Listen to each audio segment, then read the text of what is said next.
Maria wiped the sweat from her forehead as she flipped another batch of tortillas on the hot griddle. The small taco stand on Maple Street had been her second home for 3 years now.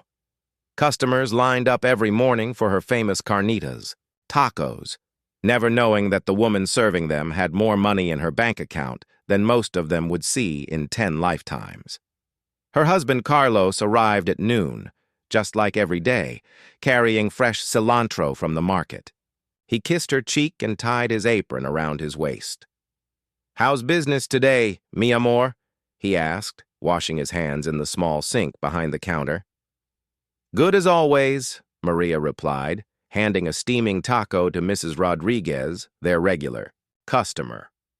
She watched Carlos count the crumpled bills in the cash box, his face showing the familiar worry lines that appeared whenever he calculated their daily earnings.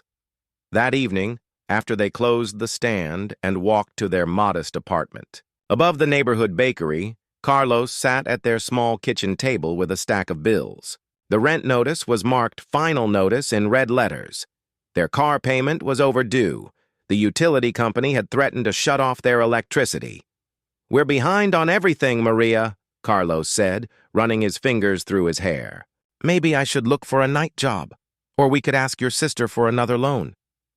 Maria's heart ached, watching her husband struggle. She could solve all their problems with a single phone call to her financial advisor. Her investment portfolio alone generated more money in a day than their taco stand made in a month. But she couldn't tell him. Not yet. 3 years ago, Maria had inherited her grandfather's business empire when he passed away unexpectedly.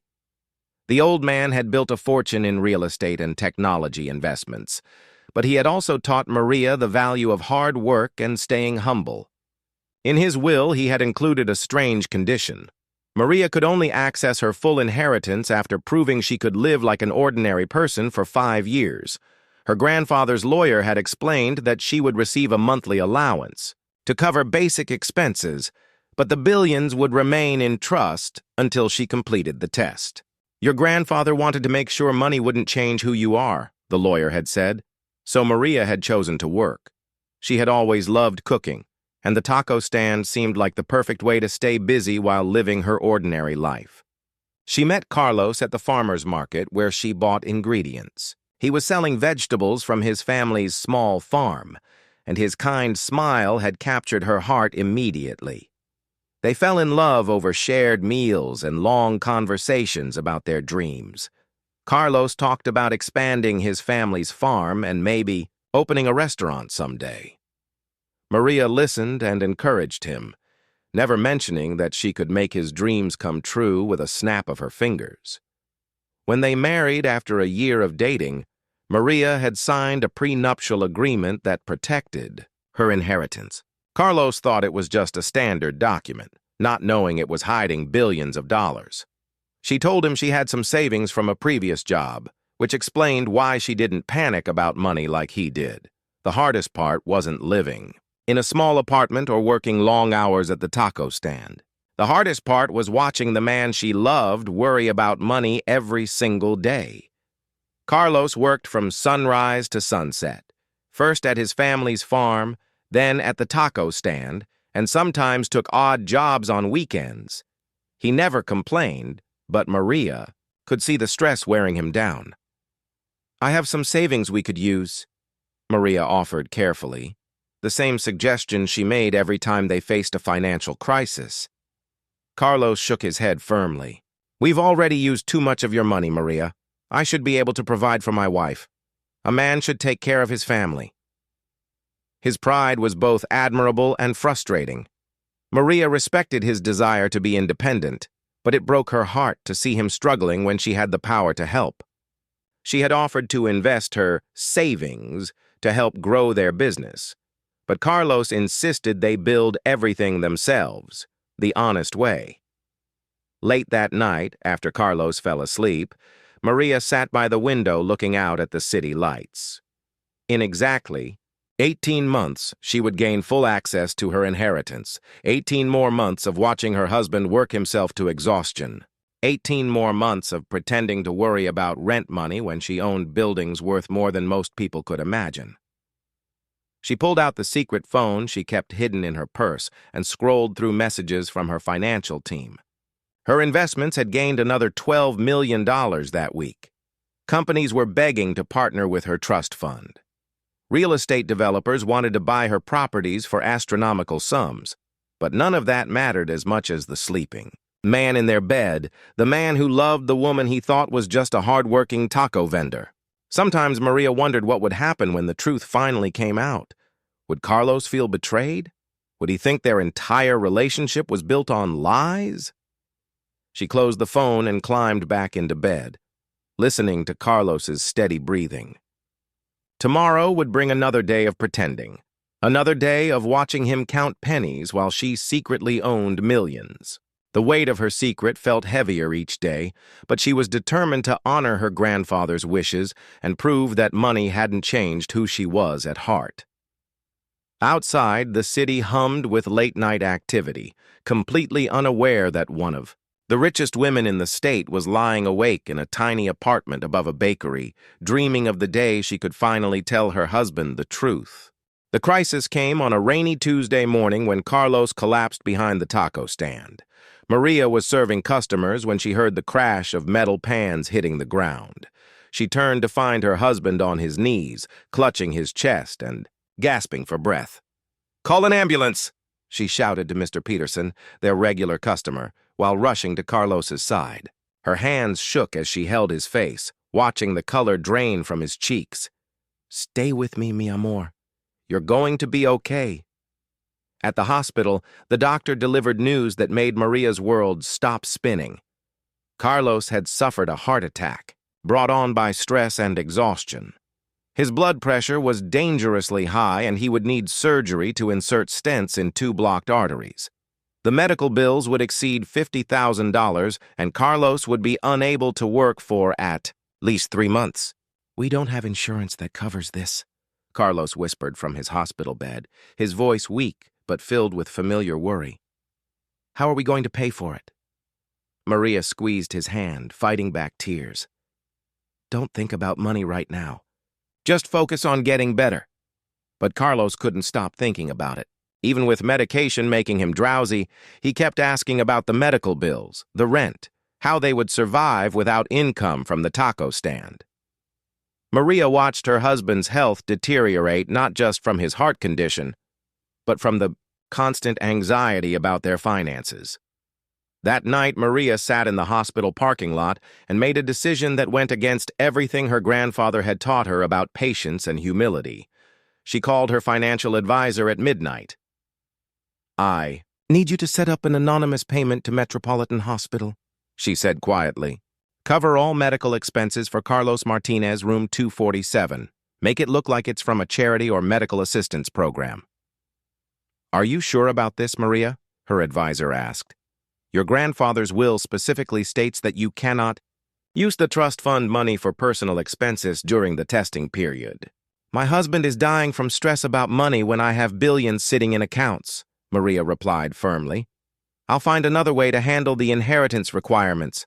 Right now, I need to save his life." The next morning, a hospital administrator knocked on Carlos's door with incredible news. An anonymous benefactor had agreed to cover all his medical expenses through a special program for hard-working community members. Carlos was so relieved he started crying, thanking God and promising Maria he would work twice as hard once he recovered, to pay back their good fortune. Maria smiled and held his hand, not telling him that his anonymous benefactor was sitting right beside him.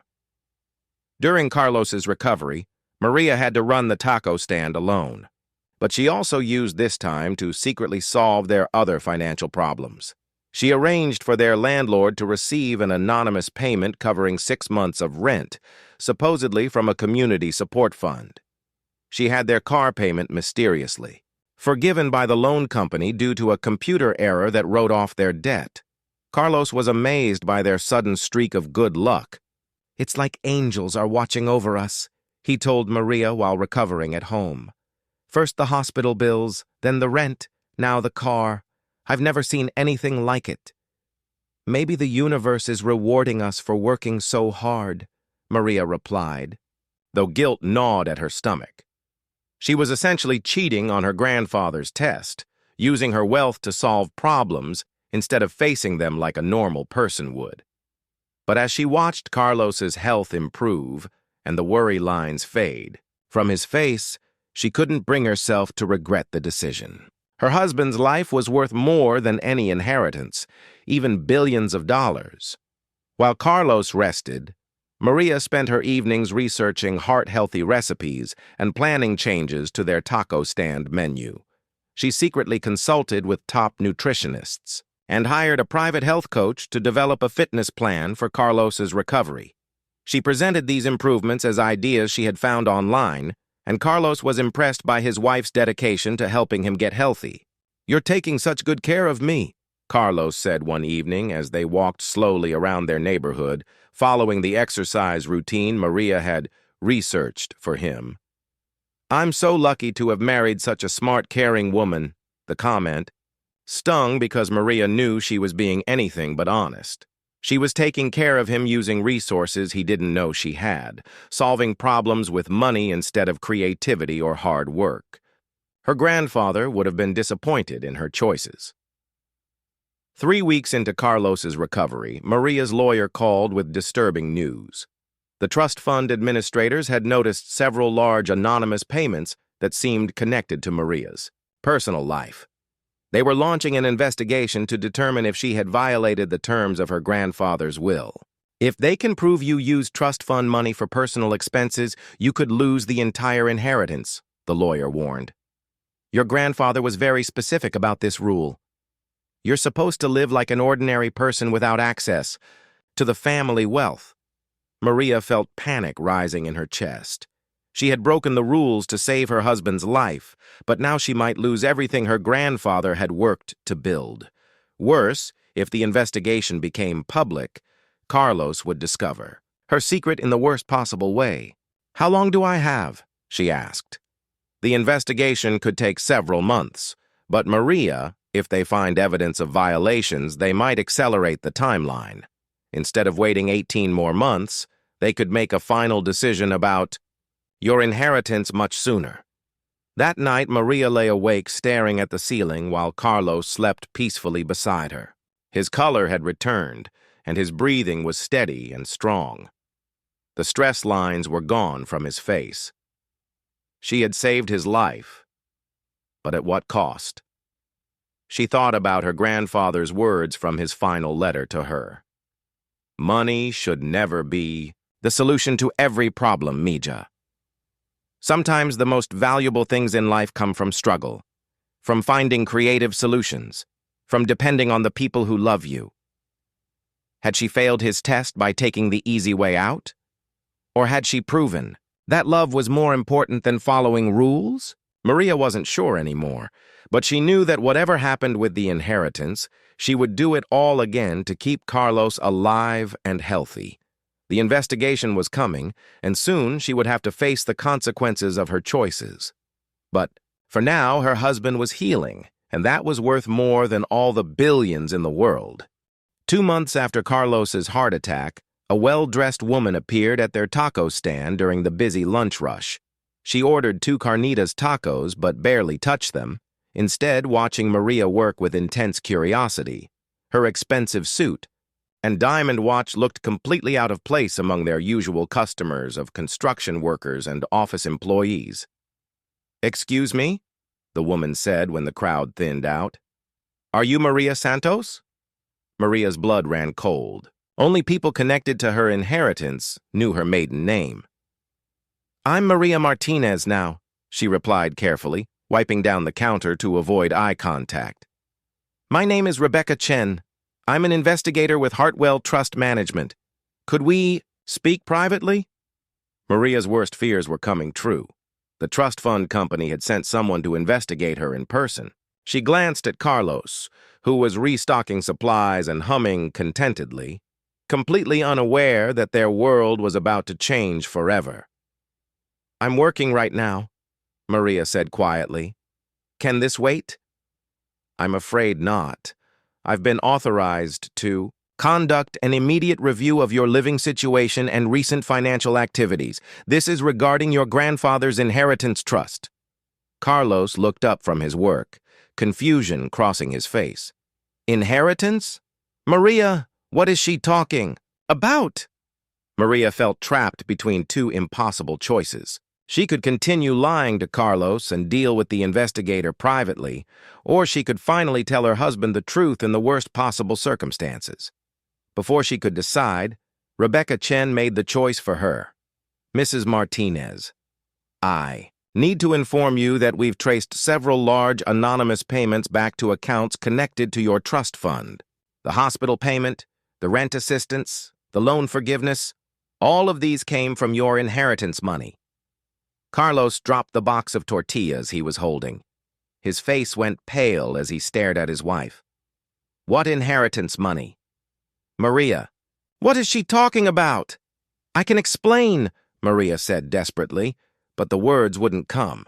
How could she explain 3 years of lies in a way that wouldn't destroy everything they had built together? Rebecca Chen pulled out a tablet and began reading from official documents. Maria Santos Martinez is the sole beneficiary of the Santos Family Trust, currently valued at approximately $2.8 billion. She has been living under specific conditions set by her grandfather's will, which prohibit her from using trust funds for personal expenses during a 5-year testing period. The taco stand fell completely silent. Even the sizzling griddle seemed quieter as Carlos processed this information. His wife, the woman he thought struggled financially, just like him, was secretly a billionaire. Carlos, please let me explain, Maria pleaded, reaching for his hand. But he stepped away from her, his eyes wide with shock and something that looked like betrayal. 2.8 billion? He whispered. All this time, when I was working 3 jobs and worried about paying rent, you had billions of dollars? It's not that simple, Maria said, tears starting to fall. I couldn't access the money. My grandfather's will required me to live like a normal person for 5 years to prove the money wouldn't change me. But you could access it, Rebecca Chen interrupted. Our investigation shows you've been using trust fund resources to solve personal problems. The anonymous hospital payment was traced to a shell company funded by your trust. The rent assistance came from a charity that's secretly financed by your inheritance. Carlos sat down heavily on a plastic crate, his face in his hands. I don't understand any of this. Maria, we've been married for 2 years. How could you keep something this big from me? Because I love you, Maria cried. I wanted you to love me for who I am, not for the money. I wanted our relationship to be real. Real? Carlos looked up at her with hurt in his eyes. What's real about lying to your husband for 2 years? What's real about watching me stress about money when you could have solved every problem with a phone call? Rebecca Chen cleared her throat. I'm sorry to interrupt this personal moment, but I need to inform you both that Mrs. Martinez has violated the terms of her grandfather's trust. The board will be meeting next week to determine if she should forfeit her entire inheritance. Maria felt the world spinning around her. Not only was she losing Carlos's trust, but she might lose everything her grandfather had built. What happens if they decide I've failed the test? The entire trust would be dissolved and donated to charity, according to your grandfather's wishes. He believed that if you couldn't prove your character during the testing period, you weren't worthy of managing such wealth. Carlos stood up slowly, still processing everything he had learned. So you're telling me that my wife is either a billionaire or about to lose billions of dollars, and I knew nothing about any of this? Carlos, I wanted to tell you so many times, Maria said desperately. Every time you worried about money, every time you worked extra hours, I wanted to help. But the rules said I couldn't. The rules?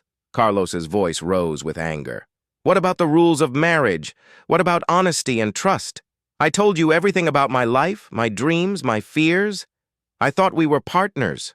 Customers were starting to stare, drawn by the raised voices and the obvious drama unfolding at their favorite taco stand. Maria noticed Mrs. Rodriguez watching with concern. probably wondering if she should call the police. "We need to close the stand," Maria said quietly. "People are staring." "Let them stare," Carlos replied bitterly. "Apparently, my entire marriage has been a performance anyway." Rebecca Chen packed up her tablet and handed Maria an official-looking envelope. "This is a formal notice of the trust board meeting. You're required to appear next Thursday at 10 a.m. to defend your actions.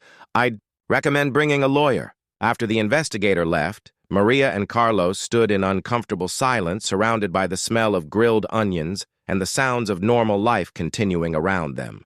Their regular customers were finishing their lunches, completely unaware that the couple who served them every day was falling apart. "I need time to think," Carlos said finally. "I'm going to stay at my brother's house for a few days." "Carlos, please don't leave. We can work through this." He looked at her with sad, tired eyes. "Work through what, Maria? The fact that you've been lying to me about who you are for our entire relationship? The fact that you let me worry about money and work myself into a heart attack when you had the power to help all along?" "I was trying to protect our relationship," Maria said weakly. "No," Carlos replied, untying his apron and setting it on the counter. "You were protecting yourself. You were afraid I wouldn't love the real you. So you decided to lie instead of trusting me with the truth." He walked away without looking back, leaving Maria alone at the taco stand with the weight of her secrets finally exposed. She sat down. On the plastic crate Carlos had vacated and buried her face in her hands, wondering if trying to have both love and money had cost her everything that truly mattered. For 3 days, Maria ran the taco stand alone while Carlos stayed at his brother's house. She barely slept, barely ate, and found herself making mistakes with orders she had prepared thousands of times before. Her regular customers noticed something was wrong, but she couldn't explain that her marriage was falling apart because she was secretly a billionaire. On Thursday morning, Maria put on the only formal dress she owned and took a taxi to the downtown offices of Hartwell Trust Management. The building was everything she had tried to avoid during her 3 years of simple living: marble floors, crystal chandeliers, and the quiet hum of serious money being managed by serious people. The boardroom contained 5 elderly executives who had known her grandfather personally. They sat behind a massive mahogany table reviewing thick folders of financial documents that detailed every dollar Maria had touched during her testing period. "Ms. Santos," said the chairman, a silver-haired man named William Hartwell. "We've reviewed the evidence of your recent financial activities. The anonymous payments you arranged clearly violate the terms of your grandfather's trust." Maria's lawyer, a young woman named Jennifer Park, leaned forward. "My client's husband was having a medical emergency. She acted to save his life, which should be considered an extraordinary circumstance." "The trust agreement makes no allowances for extraordinary circumstances," replied another board member, a stern woman wearing wire-rimmed glasses. "Eduardo Santos was very specific about this. His granddaughter was to live entirely on the monthly allowance provided, without accessing any trust resources for personal use." William Hartwell opened one of the folders and pulled out several photographs. They showed Maria at the taco stand at the grocery store, walking with Carlos through their neighborhood. "We've also discovered that you failed to inform your husband about the inheritance, which creates additional complications." "How is that relevant?" Jennifer Park asked. "Because Eduardo Santos included a provision requiring his granddaughter to maintain honest relationships during the testing period. He believed that hiding such significant wealth from a spouse demonstrated poor character and judgment." Maria felt her heart sinking. Not only had she broken the rules about using trust money, but she had also violated her grandfather's expectations about honesty in relationships. She was failing the test on multiple levels. "However," William Hartwell continued, "we've also received some interesting information that complicates our decision." He pulled out another folder, this one containing letters and documents Maria had never seen before. "After your husband's medical emergency, we conducted a thorough investigation into your marriage and living situation. We discovered that Mr. Martinez has been sending money to his elderly parents in Mexico every month, despite barely having enough to pay his own bills. Maria looked up in surprise. She knew Carlos worried about his parents, but he had never mentioned sending them money. We also found that he has been volunteering at the community center every Sunday, teaching children from low-income families how to grow vegetables. He does this for free, using his own transportation and supplies. The board member with wire-rimmed glasses opened her own folder. Additionally, we discovered that when the community center needed emergency repairs last year, your husband organized a fundraising drive that collected over $8,000 from neighborhood residents and small businesses. Maria stared at the documents, realizing there were parts of Carlos's life she didn't know about either. While she was hiding her wealth, he was quietly giving away what little money he had to help others. The point, William Hartwell said, is that your husband appears to be a person of genuine character who would have passed your grandfather's test admirably. This raises questions about your judgment in not trusting him with the truth. But it also, added the stern woman, demonstrates that you chose a life partner who shares your grandfather's values about helping others and working hard. Eduardo Santos would have approved of Mr. Martinez. Jennifer Park sensed an opening. Are you saying that my client's choice of husband reflects positively on her character development? We're saying, William Hartwell replied, that this situation is more complex than a simple rule violation. Yes, Ms. Santos broke the trust agreement by using inheritance money for personal purposes. But she did so to save her husband's life, and her husband appears to be exactly the kind of person her grandfather hoped she would become. The board members exchanged glances and whispered among themselves for several minutes. Finally, William Hartwell spoke again. We've decided to offer you a choice, Ms. Santos. You can accept that you failed the test, forfeit the inheritance, and return to your normal life with your husband if he'll have you. Or you can attempt to complete the remaining 18 months of the testing period under modified conditions. What kind of modified conditions? Maria asked.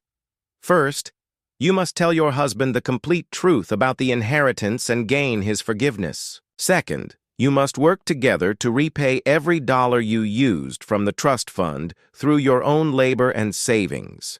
Third, you must demonstrate that you can manage wealth responsibly by creating a charitable foundation and giving away $10 million of your inheritance before you can access the rest. Maria's head was spinning. You want me to give away $10 million to prove I deserve to inherit billions?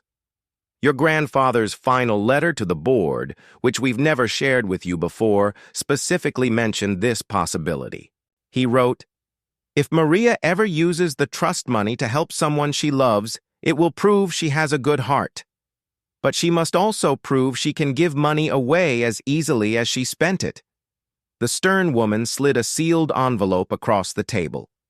This is the letter your grandfather wrote to you, to be opened only if you chose to accept the modified testing conditions.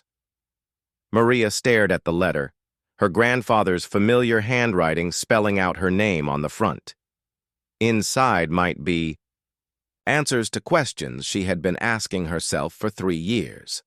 But first, she had to decide if she was willing to fight for both the inheritance and her marriage. I need to talk to my husband first, Maria said finally. I can't make this decision without him. You have 1 week to decide, William Hartwell replied. If you choose to continue the test, you'll have 18 months to meet the new conditions. If you choose to forfeit, the trust will be dissolved immediately. As Maria left the building, she realized that winning back Carlos's trust would be harder than earning billions of dollars. Money was just numbers on paper, but love required something much more valuable, the courage to be completely honest, even when the truth was complicated and painful. Maria found Carlos at his family's small farm outside the city, working in the vegetable fields under the afternoon sun. He was pulling weeds from between rows of tomatoes, his movements quick and efficient despite the heat. When he saw her walking toward him, he stopped working but didn't smile. I brought you something, Maria said, holding out the sealed letter from her grandfather. The trust board gave me a choice. but I can't make it without you. Carlos wiped his dirt-covered hands on his jeans and looked at the letter suspiciously. More secrets? No more secrets, Maria promised. This letter is from my grandfather. I haven't read it yet because whatever it says will affect both of us. They sat together on an old wooden bench under a peach tree, the same spot where Carlos had first told Maria about his dreams of expanding the farm. The letter felt heavy in her hands, not because of the paper, but because of everything it represented. Maria opened the envelope carefully and began reading aloud. My dearest Maria, if you are reading this letter, it means you have used trust. Money to help someone you love, and you are facing a choice about your future.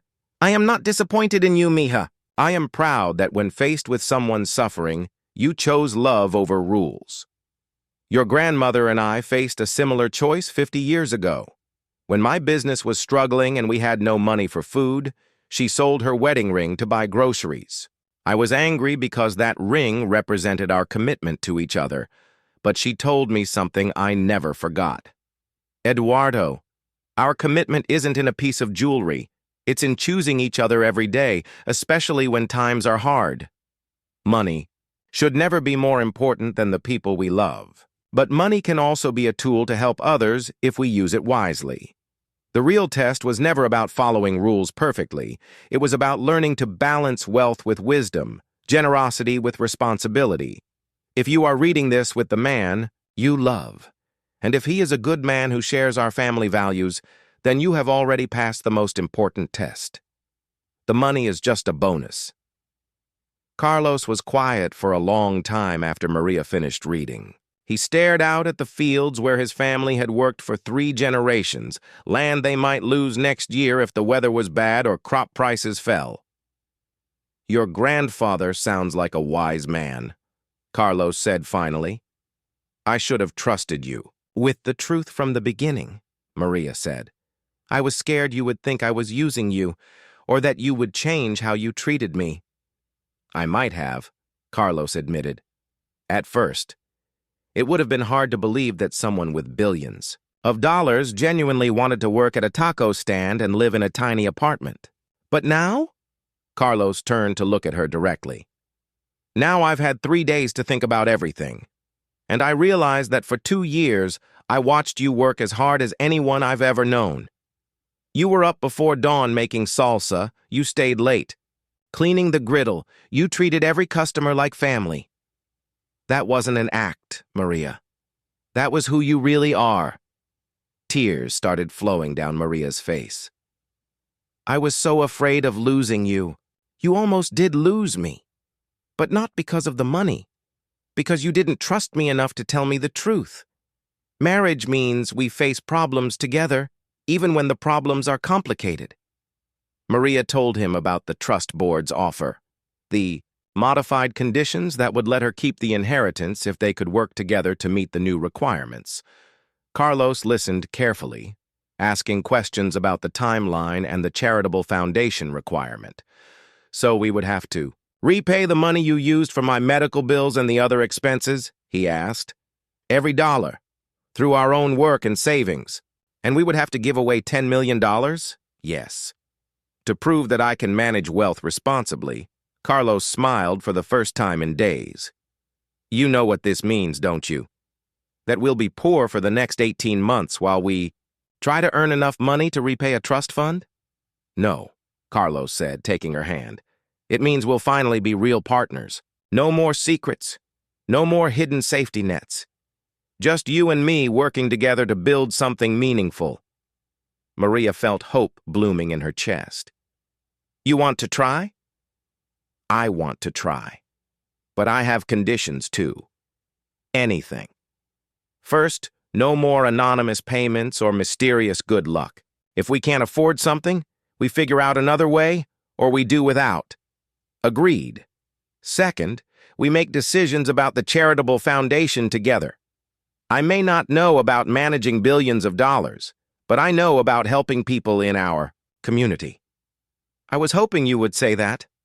And third, Carlos said, his voice becoming serious, when we do get access to the full inheritance, we don't change who we are. We keep the taco stand, we stay in our neighborhood, and we remember what it feels like to work for everything we have. Maria threw her arms around him, feeling like herself for the first time in months. Does this mean you forgive me? It means I love you enough to fight for us, Carlos replied. But Maria, if you ever keep something this important from me again, I'm taking half of everything and opening my own taco stand across the street. They both laughed, and Maria realized that this was what her grandfather had wanted her to learn. Wealth meant nothing without people to share it with, and the most valuable thing she owned wasn't money in a trust fund. It was the love of a man who would work beside her to build something better than either of them could create alone. The next morning, they reopened their taco stand together. Maria called the trust board to accept the modified testing conditions, and Carlos started researching local charities where they could begin their $10 million giving requirement.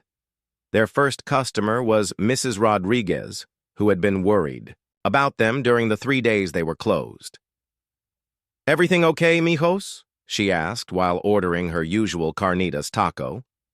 "Everything's perfect," Maria replied, squeezing Carlos's hand as he prepared the order.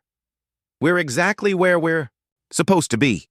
18 months later, Maria and Carlos stood in the same boardroom where their lives had nearly fallen apart, but this time they were holding hands and facing the trust board together. The mahogany table was covered with documents showing everything they had accomplished during their extended testing period. "The numbers are quite impressive," William Hartwell said, reviewing their final report. "You've repaid the original $73,000 you used from the trust fund, plus interest.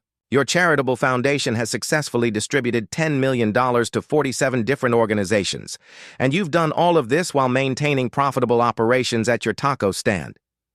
Maria squeezed Carlos's hand, remembering the exhausting months of working 16-hour days to earn enough money for the repayment. They had expanded their taco stand into 3 food trucks, hired 12 employees from their neighborhood, and created a catering business that served healthy Mexican food to office buildings downtown. The stern woman with wire-rimmed glasses, who Maria had learned was named Eleanor Walsh, smiled for the first time in any of their meetings. "We were particularly impressed with your scholarship program for children of undocumented immigrants. Your grandfather would have approved of helping young people who work hard but face barriers to education." "That was Carlos's idea," Maria said. "He understood which programs would make the biggest difference in our community. And the microloan program for small business owners?" asked another board member. "That was Maria," Carlos replied. "She realized that giving people money is good, but teaching them to build sustainable businesses is better." William Hartwell opened the final folder on his desk. "There's one more thing we need to discuss. Your grandfather left specific instructions for this moment." He pulled out an ornate wooden box that Maria had never seen before. "Eduardo Santos wrote that if you successfully completed the modified testing period, you should receive this along with your inheritance." Maria opened the box with trembling fingers. Inside was her grandmother's wedding ring, the same ring her grandfather had mentioned in his letter, the one her grandmother had sold to buy groceries 50 years earlier. Underneath the ring was a small note in her grandfather's handwriting. "She bought it back for me after our first successful business deal. Love is the best investment we ever made." "How did he get this back?" Maria whispered, tears in her eyes. "According to his personal papers, he spent 2 years tracking down the pawn shop where your grandmother sold it. He bought it back and carried it with him for the rest of his life as a reminder of what truly matters." Carlos gently took the ring from the box and slipped it onto Maria's finger. It fit perfectly, as if it had been waiting for her all these years. Eleanor Walsh stood up and extended her hand to both of them. "Congratulations, Mr. and Mrs. Martinez. You have officially completed the Santos Family Trust requirements. Maria, you now have full access to your $2.8 billion inheritance." The words felt surreal. After 5 years of living simply, working, at the taco stand and proving themselves through trial and hardship, they were now among the wealthiest people in the country. But Maria felt exactly the same as she had that morning when they served breakfast tacos to construction workers. "What happens now?" Carlos asked. "Now you live your lives however you choose," William Hartwell replied. "The money is yours to use, invest, give away, or save. Your grandfather's only remaining wish was that you remember the lessons you've learned." As they left the building, Maria and Carlos walked slowly through the downtown streets toward their original taco stand on Maple Street. They had kept it operating even after expanding their business, because it reminded them of where their journey together had truly begun. "So," Carlos said, bumping her shoulder playfully, "what does it feel like to be a billionaire?" "Exactly the same as it felt to be a taco vendor," Maria replied. "Except now I don't have to lie about it." They found their employees preparing for the lunch rush, the familiar smell of grilled onions and fresh tortillas filling the air. Mrs. Rodriguez was already waiting in line, checking her watch and tapping her foot impatiently. "There you are!" she called when she saw them. "I thought you might have run off to join the circus or something. Where are my tacos?" Maria laughed and tied her apron around her waist. "Coming right up, Mrs. Rodriguez. The usual?" "Of course, the usual. And make sure Carlos adds extra cilantro. I don't care if you're rich now. I still expect perfect tacos." Maria and Carlos froze. "How did you know about that?" Carlos asked. Mrs. Rodriguez winked. "Mijo, I've been eating at this stand for 3 years. You think I didn't notice when your wife's savings account could magically solve every financial problem you ever had? I figured she was either very lucky or very rich. Turns out she was both. And you never said anything? Why would I? You make excellent tacos, you treat your customers like family, and you've hired half the neighborhood to work for you. I don't care if Maria is secretly the Queen of England, as long as she keeps making that salsa verde." As the lunch crowd gathered, Maria realized that their regular customers didn't care about trust funds or inheritance tests. They cared about consistency, quality, and the genuine warmth Maria and Carlos brought to their work every day.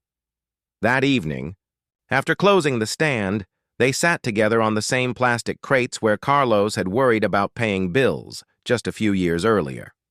The street was quiet except for the distant sounds of the city settling into night. "I have an idea for our first big investment," Carlos said. "What's that?" "I want to buy this whole block and turn it into a community center. Keep our taco stand right here, but add a health clinic, a job training center, and a childcare facility. Make it a place where families can get everything they need." Maria smiled. "How much do you think that would cost?" "Probably around $50 million. $50 million? Maria pretended to be shocked. "That's almost 2% of our net worth. Are you sure we can afford it?" Carlos laughed and pulled her close. "I think we can manage." As they sat together planning their future, Maria thought about her grandfather's letter and the long journey that had brought them to this moment. The money would let them help thousands of people, but the real treasure was much simpler. A partnership built on trust, hard work, and the understanding that wealth meant nothing without someone to share it with. Mrs. Rodriguez was right about one thing, Maria said. "What's that?" "Rich or poor, queen or taco vendor, the most important thing is that we keep making excellent tacos." Carlos kissed her forehead. "And extra cilantro. Never forget the extra cilantro." The next morning, they opened their taco stand just like every other day for the past 5 years. But now, instead of hiding from their future, they were building it together, one taco at a time.